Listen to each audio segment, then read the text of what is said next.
ನಮಸ್ತೆ, ನನ್ನ ಹೆಸರು Amrita V Holla, psychologist.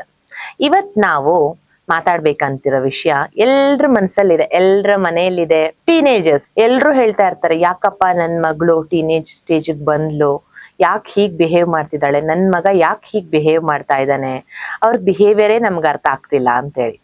So ನಾನೊಂದು ಟ್ರೂತ್ ಹೇಳ್ಬೇಕು ಅಂತಿದ್ದೀನಿ. ಇದು ಅವ್ರದ್ದು ಬಿಹೇವಿಯರ್ ಅಥವಾ ಆಟಿಟ್ಯೂಡ್ ಅಲ್ಲ, ಇದು ಲಿಟ್ರಲಿ ಅವ್ರ ಬ್ರೈನ್ ಬಂದ್ಬಿಟ್ಟು ಕನ್ಸ್ಟ್ರಕ್ಷನ್ ಸ್ಟೇಜ್ ಅಲ್ಲಿ ಇದೆ. ಸೊ ಈ ಎಪಿಸೋಡ್ ಅಲ್ಲಿ ನಾವು ಏನ್ ತಿಳ್ಕೊತೀವಂದ್ರೆ, ಟೀನೇಜರ್ಸ್ ಯಾಕೆ ಈ ತರ ಬಿಹೇವ್ ಮಾಡ್ತಿದ್ದಾರೆ, ಹಾಗೆ ಪೇರೆಂಟ್ ಆಗಿರೋ ನಾವು ಯಾವ ತರ ಅವರಿಗೆ ಸಪೋರ್ಟ್ ಕೊಡ್ಬೇಕು ಏನು ಅನ್ನೋದನ್ನ, ಈ ವಿಷಯನ ತುಂಬಾ ಸಿಂಪಲ್ ಆಗಿ ಇವತ್ತು ಎಕ್ಸ್ಪ್ಲೋರ್ ಮಾಡೋಣ. ಈಗ ನಾನು ಮುಂಚೆ ಹೇಳಿದ ತರ ಫಸ್ಟ್ ಸೆಕ್ಷನ್ ಬಂದು ಬ್ರೈನ್ ಅಂಡರ್ ಕನ್ಸ್ಟ್ರಕ್ಷನ್. ಏನಿದು ಬ್ರೈನ್? ಎಲ್ರಿಗೂ ಕ್ವಶನ್ ಮಾರ್ಕ್ ಅಲ್ವಾ.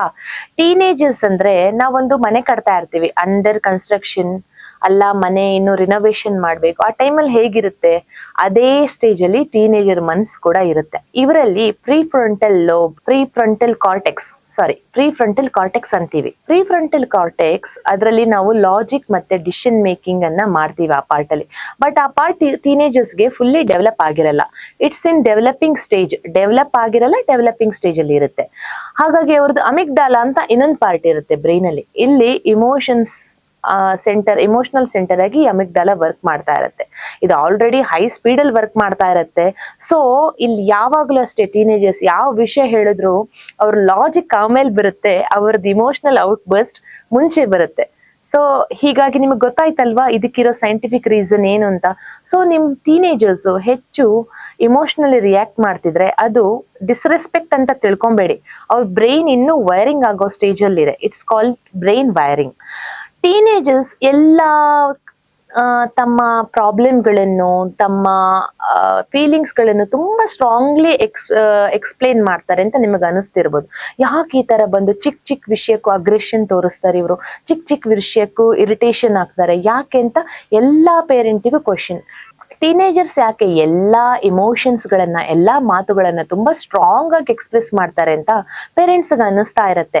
ಯಾಕೆ ನನ್ನ ಮಗ ಹೀಗೆ ಚಿಕ್ಕ ಚಿಕ್ಕ ಮಾತುಗಳಿಗೂ ಕಿರ್ಚಾಡ್ತಾ ಇರ್ತಾನೆ, ಅಗ್ರೆಸಿವ್ ಬಿಹೇವಿಯರ್ ತೋರಿಸ್ತಾ ಇರ್ತಾನೆ ಅಂತೇಳಿ. ಇದರಲ್ಲಿ ವರಿ ಮಾಡೋಂಥದ್ದೇನೂ ಇಲ್ಲ. ಈ ವಯಸ್ಸಲ್ಲಿ ಡೊಪಮೈನ್ ಅಂತ ಒಂದು ಕೆಮಿಕಲ್ ಇದೆ, ಇದಕ್ಕೆ ರಿವಾರ್ಡ್ ಕೆಮಿಕಲ್ ಅಂತ ಹೇಳ್ತಾರೆ. ಅದು ರಾಕೆಟ್ ಲಾಂಚ್ ಮೋಡಲ್ ಇರುತ್ತೆ. ಫ್ರೆಂಡ್ ಒಂದ್ಸಲ ನಿಮ್ ಟೀನೇಜರ್ಸ್ ನ ಸ್ಕೂಲಲ್ಲಿ ಏನೋ ಆಗಿರುತ್ತೆ, ಫ್ರೆಂಡ್ ಗ್ರೂಪ್ ಅಲ್ಲಿ ಫ್ರೆಂಡ್ ಇಗ್ನೋರ್ ಮಾಡಿರ್ತಾರೆ, ಇಲ್ಲ ಗ್ರೂಪ್ ಇಂದ ಹೊರಗಾಗಿರ್ತಾರೆ. ಅವ್ರಿಗೆ ಅವಾಗ ಏನ್ ಫೀಲ್ ಮಾಡಿರ್ತಾರೆ ಅಂದ್ರೆ ಟೀನೇಜರ್ಸ್, ಅವ್ರಿಗೆ ಒಂದ್ಸಲ ಅವ್ರದ್ದು ಹಾರ್ಟೇ ಒಡೆದಂಗ ಅನ್ಸುತ್ತೆ. ನೀವೊಂದ್ಸಲ ಟೀನೇಜರ್ಸ್ ನ ಪ್ರೇಸ್ ಮಾಡಿ ನೋಡಿ, ಅವ್ರಿಗೆ ಚಾಂಪಿಯನ್ ಫೀಲಿಂಗ್ ನ ಅದು ಕೊಡುತ್ತೆ. ಸೊ ಅವ್ರು ಸುಮ್ನೆ ಎಕ್ಸಾಜರೇಷನ್ ಮಾಡ್ತಾ ಇದ್ದಾರೆ ಅಂತ ನಿಮಗೆ ಅನಿಸ್ಬೋದು, ಬಟ್ ಅವ್ರ ಬ್ರೈನೇ ಒಂದು ಆಂಪ್ಲಿಫೈಡ್ ಎಕ್ಸ್ಪೀರಿಯನ್ಸ್ ಅವ್ರಿಗೆ ಕೊಡ್ತಾ ಇರುತ್ತೆ. ಇನ್ನೊಂದು ಕ್ವಶನ್ ನಮ್ಮ ಪೇರೆಂಟ್ಸ್ಗೆ ಯಾವಾಗ್ಲೂ, ಯಾಕೆ ಇವತ್ತಿದ್ದ ಹೇರ್ ಸ್ಟೈಲ್ ಇನ್ನೊಂದ್ ದಿವಸ ಇಟ್ಕೊಂತಾ ಇಲ್ಲ, ಇವಳು ಯಾಕೆ ಇವತ್ತು ಹಾಕಿದ ಡ್ರೆಸ್ಸು ಇನ್ನೊಂದ್ ದಿವಸ ಹಾಕ್ತಾ ಇಲ್ಲ, ಡ್ರೆಸ್ ಸ್ಟೈಲ್ ಚೇಂಜ್ ಆಗ್ತಿದೆ, ನಡೆಯೋ ಸ್ಟೈಲ್ ಚೇಂಜ್ ಆಗ್ತಿದೆ, ಎಲ್ಲಾನು ಚೇಂಜ್ ಆಗ್ತಿದೆ, ಯಾಕೆ? ಇದೊಂದು ದೊಡ್ಡ ಕ್ವೆಶನ್ ಮಾರ್ಕ್ ಆಗ್ತಾ ಇರತ್ತೆ. ಯಾಕೆ ಹಾಗೆ ಮಾಡ್ತಾರೆ? ಸೊ ಅವ್ರ ಬ್ರೈನ್ ಒಂದು ಕ್ವೆಶನ್ ಕೇಳ್ತಾ ಇರತ್ತೆ ಅವ್ರಿಗೆ ಕಾನ್ಸ್ಟೆಂಟ್ಲಿ, ಹೂ ಆರ್ ಯು, ನಾನು ಯಾರು ಅಂತ ಹೇಳ್ಬಿಟ್ಟು. ಹಾಗಾಗಿ ಅವರೊಂದು ಐಡೆಂಟಿಟಿ ಅವ್ರಿಗೆ ಗುರ್ತಿಸ್ಬೇಕು ಅಂತ ಇರೋದ್ರಿಂದ ಅವ್ರದ್ದು ಹಾಬೀಸ್ ಆಗ್ಲಿ, ಹೇರ್ ಸ್ಟೈಲ್ ಆಗ್ಲಿ, ಎಲ್ಲಾದ್ರ ಜೊತೆನೂ ಅವ್ರು ಎಕ್ಸ್ಪೆರಿಮೆಂಟ್ ಮಾಡ್ತಾ ಇರ್ತಾರೆ. ಇವತ್ತಿದ್ದ ಹಾಬಿ ಅವ್ರಿಗೆ ನಾಳೆ ಇರಲ್ಲ, ಇವತ್ತಿದ್ದ ಇಂಟ್ರೆಸ್ಟ್ ಅವ್ರಿಗೆ ನಾಳೆ ಇರಲ್ಲ. ಯಾಕಂದ್ರೆ ಅವ್ರ ಬ್ರೈನ್ ಇಟ್ ಸೆಲ್ಫ್ ಇದನ್ನ ಅವರಿಗೆ ಎಕ್ಸ್ಪೆರಿಮೆಂಟ್ ತರ ಎಕ್ಸ್ಪೀರಿಯನ್ಸ್ ಮಾಡ್ತಾ ಇರುತ್ತೆ. ಸೊ ಇದೊಂದು ಐಡೆಂಟಿಟಿ ಬಿಲ್ಡಿಂಗ್ ಪ್ರಾಜೆಕ್ಟ್ ಅಂತ ಕೂಡ ಕರಿಬಹುದು. ಎಲ್ಲಾ ಪೇರೆಂಟು ಇನ್ನೊಂದು ಸಮಸ್ಯೆ ಬರುತ್ತೆ, ನನ್ ಮಗು ಯಾವಾಗ್ಲೂ ಇಂಡಿಪೆಂಡೆಂಟ್ ಆಗ್ಬೇಕು ಅಂತ ಸಡನ್ ಆಗಿ ಬಯಸ್ತಾನೆ. ಅಲ್ಲಿವರೆಗೆ ಅಮ್ಮನ ಕೈ ಹಿಡಿದಿದ್ ಮಗು, ಅಪ್ಪನ ತೋಳಲ್ಲಿದ್ ಮಗು ಸಡನ್ ಆಗಿ ನಂದು ಒಂದು ಐಡೆಂಟಿಟಿ ಬೇಕು, ನಾನೊಂದು ಹ್ಯೂಮನ್ ಬೀಯಿಂಗ್, ನಾನ್ ಇಂಡಿಪೆಂಡೆಂಟ್ ಆಗಿ ಇಲ್ಲಿ ನನ್ನ ಮಾತನ್ನ ನೀಡ್ತಾ ಇದ್ದೀನಿ ಅಂತ ಸಡನ್ ಆಗಿ ಮಾತಾಡಕ್ ಸ್ಟಾರ್ಟ್ ಆದಾಗ parent go into shock stage. ಇವಾಗ ತಾನೇ ನನ್ ಮಗು ಇತ್ತಲ್ವಾ ನನ್ನ ಹತ್ರ, ಯಾಕೆ ಈ ತರ ನಿಂತು ಮಾತಾಡ್ತಿದ್ದಾನೆ? ಸೊ ಈ ವಿಚಾರದಲ್ಲಿ ಏನಾಗ್ತಿದೆ ಅಂದ್ರೆ, ನಿಜವಾಗ್ಲೂ ಟೀನೇಜರ್ಸ್ಗೆ ಯಾವಾಗ್ಲೂ ಇಂಡಿಪೆಂಡೆನ್ಸ್ ಬೇಕು ಅಂತ ಅವ್ರು ಹೇಳ್ತಾ ಇರ್ತಾರೆ. ಆಕ್ಚುಲಿ ಇಂಡಿಪೆಂಡೆಂಟ್ ಆಗ್ಬೇಕು ಅಂತಾನೆ ಅವ್ರ ಇಷ್ಟ ಇರುತ್ತೆ, ಬಟ್ ಇಂಡಿಪೆಂಡೆನ್ಸ್ ಜೊತೆ ಅವ್ರಿಗೆ ಇಮೋಷನಲ್ ಸಪೋರ್ಟ್ ಕೂಡ ಬೇಕು. ಬಟ್ ಇಲ್ಲಿ ನಾವು ಅವ್ರ ಜೊತೆ ಅವ್ರ ಇಮೋಷನ್ಸ್ ನ ಮಾತ್ರ ನೋಡ್ತಾ ಹೋದ್ರೆ ಇಲ್ಲಿ ಪೇರೆಂಟ್ ಮತ್ತೆ ಟೀನೇಜರ್ಸ್ ನಡುವೆ ಕಾನ್ಫ್ಲಿಕ್ಟ್ ಆಗ್ತಾ ಹೋಗುತ್ತೆ. ಆಕ್ಚುಲಿ ಅದು ನಾರ್ಮಲ್. ಅದನ್ನೇ ದೊಡ್ಡ ಫ್ಯಾಮಿಲಿ ಫೇಲ್ಯೂರು, ನಾನು ಒಳ್ಳೆ ಅಪ್ಪ ಅಮ್ಮ ಅಲ್ಲ, ನನ್ನ ಮಕ್ಕಳು ಹೀಗೆ ಬಿಹೇವ್ ಮಾಡಿರೋಕ್ಕೆ ನಾನೇ ಏನಾದ್ರು ರೀಸನ್, ತುಂಬಾ ಆತರ ತಿಳ್ಕೊಳ್ಳೋದು ತಪ್ಪು. It's a developmental stage. So but ಏನ್ ಹಾಗಾದ್ರೆ ರಿಯಲ್ ಡೇಂಜರ್ ಟೀನೇಜ್ ಅಲ್ಲಿ? ರಿಯಲ್ ಡೇಂಜರ್ ಏನಂದ್ರೆ ಮಕ್ಕಳ ಸೈಲೆನ್ಸ್. ನಿಮ್ ಜೊತೆ ಅವ್ರು ವಾದ ಮಾಡ್ತಿದ್ದಾರೆ ಅಂದ್ರೆ ದೇ ವೇರ್ ಅಬ್ಸಲ್ಯೂಟ್ಲಿ ಫೈನ್, ಅವ್ರು ತುಂಬಾ ಚೆನ್ನಾಗೇ ಡೆವಲಪ್ ಆಗ್ತಿದ್ದಾರೆ ಅಂತ ಅರ್ಥ. Mood swings also fine.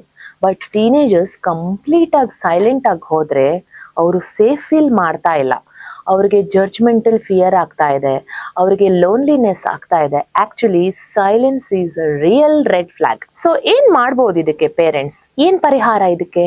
Parents judgment ನ ರೆಡ್ಯೂಸ್ ಮಾಡಿ, ಅವ್ರ ಜೊತೆ ಲಿಸನಿಂಗ್ ನ ಇನ್ಕ್ರೀಸ್ ಮಾಡಿ.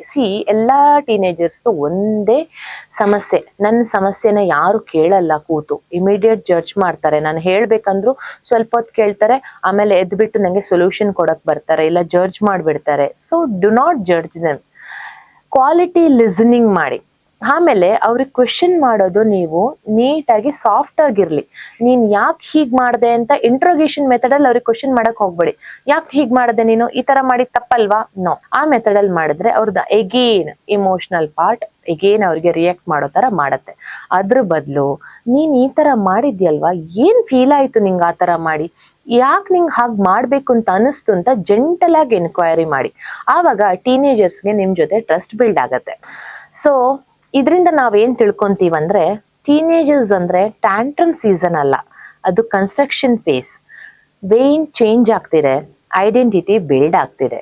ನಿಮ್ ಮಗುವಿನ ಬಿಹೇವಿಯರ್ ಹಿಂದೆ ಇರೋ ಸೈನ್ಸ್ ನಿಮ್ಗೆ ಗೊತ್ತಾಗಿದೆ ಅಂದ್ರೆ ನಿಮ್ ಪೇರೆಂಟಿಂಗ್ ಹಾಫ್ ಈಸಿ ಆಗುತ್ತೆ. ಸೊ ಈ ಎಪಿಸೋಡ್ ನಿಮ್ಗೆ ಯೂಸ್ಫುಲ್ ಆಗಿದ್ರೆ ಮುಂದಿನ ಪೋಡ್ಕಾಸ್ಟ್ ಅಲ್ಲಿ, ಮುಂದಿನ ವಿಡಿಯೋದಲ್ಲಿ ಇನ್ನೂ ಸೈಕಾಲಜಿ ಟಾಪಿಕ್ಸ್ ಬಗ್ಗೆ ಇನ್ನೂ ಹೆಚ್ಚಾಗಿ ನಾವು ಮಾತಾಡೋಣ. ಇದಕ್ಕೆಲ್ಲ ನನ್ನ ಜೊತೆ ನೀವಿದ್ದಕ್ಕೆ ಧನ್ಯವಾದಗಳು.